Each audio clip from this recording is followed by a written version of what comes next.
ध्वनि के बारे में आप जानते होंगे कि ध्वनि को चलने के लिए किसी माध्यम की आवश्यकता होती है। ध्वनि को चलने के लिए एक माध्यम की आवश्यकता होती है। अगर हम बोल रहे हैं तो आप तक अगर सुनाई दे रहा तो इसमें एक माध्यम है, ठीक है। एक माध्यम यानी कि किसी वेव के जरिए पहुंच रहा है, यानी कि एक हवा के जरिए आप तक पहुंच रहा है।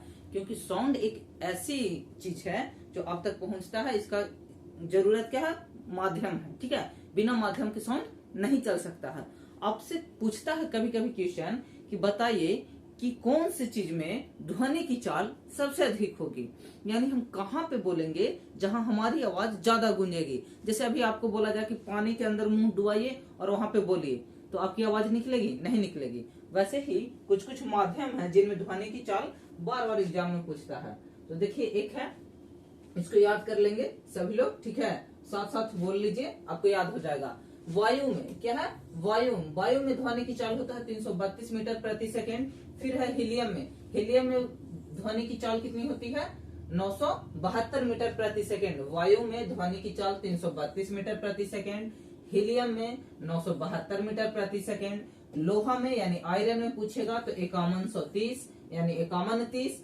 इथेनॉल में होता है 1162 सब मीटर प्रति सेकेंड है। CO2 में, किसमें, CO2 में, अगर CO2 में बात किया जाए तो CO2 में होता है 258 मीटर प्रति सेकेंड। और केरोसिन तेल में तो 1333। जरा बताइए तो केरोसिन तेल में 1333। इसके बाद आता है एल्युमिनियम में ध्वनि की चाल कितना होता है तो 5100। सबसे ज्यादा एल्युमिनियम में, किसमें, एल्युमिनियम में ध्वनि की चाल 5100।